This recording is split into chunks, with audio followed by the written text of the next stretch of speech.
धनंजय जी, सिर्फ ललन सिंह जी की बात नहीं है। जो ललन सिंह जी कह रहे हैं वो तो आंकड़े बता रहे हैं, और आंकड़ों पे तो कोई बहस है ही नहीं। जो उन्होंने कहा है वो शीशे की तरह साफ है कि भारतीय जनता पार्टी का अस्तित्व ही नहीं हो सकता था। हाँ, एक फ्रिंज पार्टी के रूप में वो हमेशा रही है, वो रहती, लेकिन बिहार की सत्ता में लाना बिना नीतीश कुमार जी के संभव ही नहीं था उनका कि राज्य में सत्ता भोगते। और धनंजय जी, मेरा तो मानना ये है कि भारतीय जनता पार्टी अगर इस देश में पनपी है या इससे पहले जो जनसंघ थी, उसमें कहीं ना कहीं हम जैसे समाजवादियों का भी हाथ है।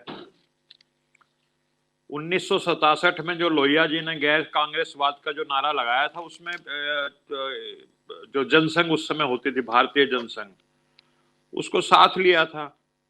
फिर जयप्रकाश नारायण जी ने 1977 के आंदोलन में इनको साथ लिया, इनको मिला लिया जनता पार्टी में। और 89 में वीपी सिंह के साथ मिलकर के लड़े बीजेपी, और 84 में 2 लोकसभा की सीट से लेकर के वो 90 तक पहुंच गए 1989 में।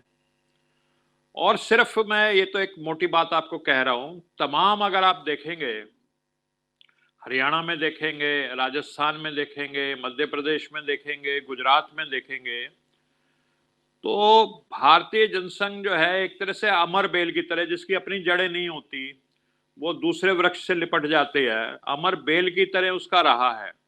आज जो कुछ राजस्थान में भारतीय जनता पार्टी है, उसमें एक बहुत बड़ा हिस्सा जो है वो वहां के उस समय जो समाजवादी या फिर बाद में जनता दल, उन लोगों की वजह से है। राजस्थान में बहुत बड़ा हिस्सा है उनका। मध्य प्रदेश में भी ऐसा ही है। मैं आपको एक गुजरात का उदाहरण देता हूं। मैं कुछ आंकड़े गुजरात के लिखे हुए मेरे सामने। गुजरात में 1962 से गुजरात तो इनका सबसे बड़ा गढ़ माना जाता है, इसलिए मैं गुजरात का उदाहरण दे रहा हूं कि देश में अगर कोई सबसे बड़ा गढ़ है भारतीय जनता पार्टी का, वो गुजरात माना जाता है। अब मैं उसका गुजरात का उदाहरण देता हूं आपको। 1962 में पहले चुनाव हुए, उससे पहले तो ये मुंबई एक हुआ करते थे, महाराष्ट्र और गुजरात। तो 62 में जब चुनाव हुए तो भारतीय जनसंघ की कितनी विधानसभा में सीटें आई? 0। 1962 में 0। उसके बाद 1967 कितनी भारतीय जनसंघ की सीटें आई? 1। उसके बाद 1972 भारतीय जनसंघ की कितनी सीटें आई? 3। उसके बाद 1975 कितनी सीटें आई? 18। और मैं उधर पैरेलल बताता हूं कि जो प्रजा सोशलिस्ट पार्टी या स्वतंत्र पार्टी टाइप की जो पार्टियां थी, उनकी किसी की 30 आ रही हैं, किसी की 66 आ रही हैं, किसी की 56 आ रही हैं। उसके बाद 1980 में आ जाइए। 1980 में जो जनता पार्टी थी उसकी सीटें आई 21 और बीजेपी की आई 9। 85 में जनता पार्टी जो समाजवादी या ओल्ड कांग्रेस से मिलकर के बनी थी, उसकी 14 आई और जनसंघ की 11।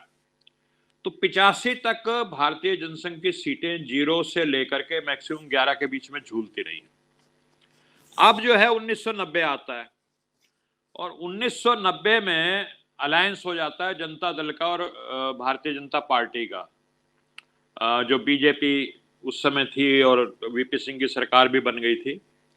तो इस अलायंस में क्या होता है कि जो जनता दल है उसकी 70 सीटें आती हैं, और बीजेपी पहली बार 11 से एकदम 67, 6-7 गुना बढ़ जाती है इनके साथ रह करके। और फिर जो है उसके बाद क्या होता है, चिमन भाई पटेल जो है वो बन जाते हैं मुख्यमंत्री। और 1990 में जो ये 11 से 67 आए थे, 95 में ये 67 के 121 हो जाते हैं, और चिमन भाई पटेल की जो जनता दल थी वो ऑलमोस्ट खत्म हो जाती है। तो ये अलायंस 1990 का जो है, ये एक तरह से जिसको कहते हैं ना, एक विस्फोटक, जबरदस्त प्रभाव करने वाला, जिसने इसकी सीटें 6 गुना बढ़ा दी। तो उसके बाद 1995 के बाद तो फिर वो तो हिस्ट्री है, आप सब जानते ही हैं कि लगातार कैसे बीजेपी बनी हुई है। तो ये भारतीय जनसंघ और बीजेपी जब भी आई है, किसी ना किसी के कंधों पर चढ़ करके, और ये अमर बेल की तरह जिस वृक्ष से सहारा लेकर के ये ऊपर चढ़ती है, फिर वो वृक्ष सूख जाता है और ये छा जाते हैं। ये तो भला हो नीतीश कुमार जी का, या उनको समय पे सद्बुद्धि आ गई और जैसे ही इनके पत्ते खुल गए, नड्डा साहब ने खुल्लम खुल्ला कह दिया कि क्षेत्रीय पार्टी, पहले तो ये कहता था कि कांग्रेस मुक्त भारत बना रहे हैं, और फिर उन्होंने खुल्लम खुल्ला ये बात कह ही दी कि हम क्षेत्रीय पार्टियों को समाप्त कर देंगे, और वो चौकन्ने हो गए और उसके बाद उन्होंने अपनी पार्टी को अलग कर लिया। तो बीजेपी का जो शुरू से इतिहास, अच्छा मध्य प्रदेश राजस्थान का मैंने आपको बताया, लगभग यही इतिहास है। महाराष्ट्र में भी काफी कुछ इसी तरह हुआ है, जो वहां का समाजवादी धड़ा था उसके साथ मिलकर के इन्होंने अपना बेस बनाया है। लेकिन दूसरी जो पार्टियां हैं उनमें से कोई पार्टी इस लेवल पे लड़ती नजर नहीं आती। महुआ मोइत्रा अकेले तौर पे टीएमसी से लड़ती नजर आती है, बाकी सबका स्वर बड़ा मध्यम है। और जो स्वर पिछले कुछ दिनों से लिया है, अभी देखिए कल जो है उन्होंने प्रेस कॉन्फ्रेंस कर दिया और नरेंद्र मोदी जी की जाति के बारे में 56 बातें कर दी, और बाकायदा वो 10-15 मिनट का प्रेस कॉन्फ्रेंस कर दिया, और बेहद हमलावर है। अब जिससे लग रहा है कि अब जो है आर पार की लड़ाई लड़ने चाहते हैं, और अब जिस स्तर पे बात करोगे हम उसी स्तर पे आएंगे। यानी जनता दल यू जो है बीजेपी के स्तर पर आकर के लड़ने को तैयार है। क्या समाजवादी हैं इसलिए लड़ने को तैयार हैं, या नीतीश कुमार पे लगातार बीजेपी हमला कर रही है इसलिए वो चिढ़ करके इस तरह से हमलावर है? क्या लग रहा है? धनंजय जी देखिए, राजनीति है, ये कोई संतों का टोला तो है ही नहीं। तो जब आपके कोई करेक्टर असैसिनेशन कर रहा हो और बार बार कर रहा हो, लगातार कर रहा हो, तो हर तरह से उसको जवाब देना पड़ता है। राजनीति की ये एक, जिसको कहते हैं, आवश्यकता भी होती है। और मैं तो धनंजय जी देखिए, अगस्त 2022 से जब से नीतीश कुमार और बीजेपी से अलग हुए हैं, मैं तभी से नीतीश जी को उस वे में देख रहा था जो जिस स्थिति में नीतीश कुमार जी आज पहुंच चुके हैं कि ये विपक्षी एकता के सूत्रधार बनेंगे। और कई कार्यक्रमों में आप भी होते थे मेरे साथ, सुनील जी भी रहे हैं, तो कई बार ऐसा लगता था कि मैं शायद अति उत्साह में बोल रहा हूँ, या मतलब जिसको कहते हैं ना कि एक लिमिट क्रॉस करते हुए। लेकिन मुझे इस चीज को नजर आता था कि दो ही व्यक्ति उस समय थे देश में। एक शरद यादव थे, जिनके जो स्वास्थ्य था बिल्कुल, वो तो बेड रिडन हो चुके थे, जिन्होंने एक मुहिम पहले शुरू की थी सांझी विरासत की। और वो सांझी विरासत के नाम से तमाम जो कई कार्यक्रम हुए, दिल्ली में हुए, मुंबई में भी हुए। आपके संजय निरुपम जी ने करवाया था मुंबई में, वो जो समुद्र हाल है, कौन सा सबसे बड़ा हाल माना जाता है उधर का, और तमाम देश, षणमुखानंद हॉल, षणमुखानंद, हाँ। तो पूरे देश में उन्होंने एक ये मुहिम तब शुरू की थी, लेकिन उनका स्वास्थ्य खराब हो गया। उसके बाद जैसे नीतीश जी आए, मुझे पक्के तौर पे यकीन था कि इस काम को नीतीश कुमार ही कर सकते हैं। और फिर ममता बनर्जी ने भी इस बात को स्वीकार किया कि ये काम नीतीश जी कर सकते हैं, और इस काम की शुरुआत भी पटना से होनी चाहिए।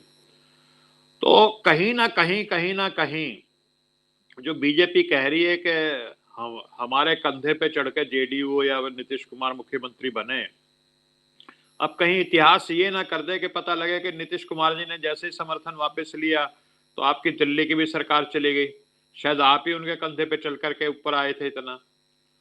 तो बीजेपी का जो खात्मा है वो कहीं ना कहीं, जब तक सेंट्रिस्ट पार्टी जिसको हम कहते हैं इस देश में, वो कांग्रेस हो या समाजवादी जो रहे हो, जो सेकुलरिज्म में विश्वास करते हैं, जो सोशल जस्टिस में विश्वास करते हैं, वही इस बीजेपी की काट कर सकते हैं। और नीतीश कुमार जी, मैं समझता हूँ, जैसे सुनील जी ने भी कहा कि उन्होंने अपनी भूमिका को, जो ऐतिहासिक भूमिका है, वो बड़ी, जिसको कहते हैं, ईमानदारी से और बड़ी, जिसको कहते हैं, सक्षम तरीके से निभाई है। और एक मेरे को छोटी सी, हमारे नेता थे एक, अब तो स्वर्गवासी हो गए, वो एक बीजेपी के बारे में बताया करते थे कि बीजेपी एक ना, एक ऊंट की तरह उनको कहानी बताते थे कि एक रेगिस्तान था, उसमें तूफान चल रहा था, तो एक व्यक्ति जो है अपना टेंट लगा करके उसमें लेट गया। तो तभी बाहर से एक ऊंट की आवाज आई, उसने अपना मुंह अंदर किया, उन्होंने कहा तूफान बहुत है, थोड़ा मेरे को मुंह अंदर कर लेना ताकि मेरे नाक वाक में ना जाए ये रेत मिट्टी। तो उसने कहा चलो ठीक है। और फिर वो जब सुबह उठा तो देखा कि वो ऊंट तो तंबू के अंदर है और वो खुद तंबू के बाहर पड़ा है। तो बीजेपी कुछ इसी तरह की पार्टी है, जब चली जाती है तो दूसरे को, सुनील जी ने बिल्कुल ठीक कहा और मैं बात से 100% यकीन करता हूँ अगर ये नवीन पटनायक इनकी बातों में आ गए होते, उनसे अलायंस करके चल गए होते, तो आज बीजू जनता दल का नाम नहीं रहता। बीजू पटनायक तो समाजवादी जनता दल वगैरह में हमारे साथ रहे हैं, हम जानते हैं। तो ये खा गए होते उड़ीसा में बीजू जनता दल को, मगरमच्छ की तरह। तो इनसे जो अलायंस करना, इनके साथ रहना, अब आपने देख लिया शिवसेना का क्या हाल कर दिया। आप तो मुंबई में बैठे हैं, वो अलग बात है कि शिवसेना वाले भी सचेत हो गए और वो भी एक विरासत से लेकर के आए हुए हैं और वो सजग हो गए और उन्होंने किसी न किसी, लेकिन फिर भी डैमेज तो कर ही दिया शिवसेना को भी उन्होंने काफी। तो इनकी ये फितरत है और इसी तरह से इनकी जिसको कहते हैं आदत है, ये ऐसे चलेंगे, आगे भी चलेंगे। लेकिन मैं समझता हूँ कि अब की बार जनता अब इनको पहचान चुकी है देश में। और जो भी आज राहुल गांधी का कितना अच्छा कार्यक्रम हुआ है मिजोरम में, बहुत अभूतपूर्व उनकी यात्रा निकली है। तो ऐसा नजर आ रहा है कि देश के लोग जो है कब समझ चुके हैं और इनका जो है राजनीतिक जो है इनकी पारी जो है वो समाप्त होने वाली है। जी।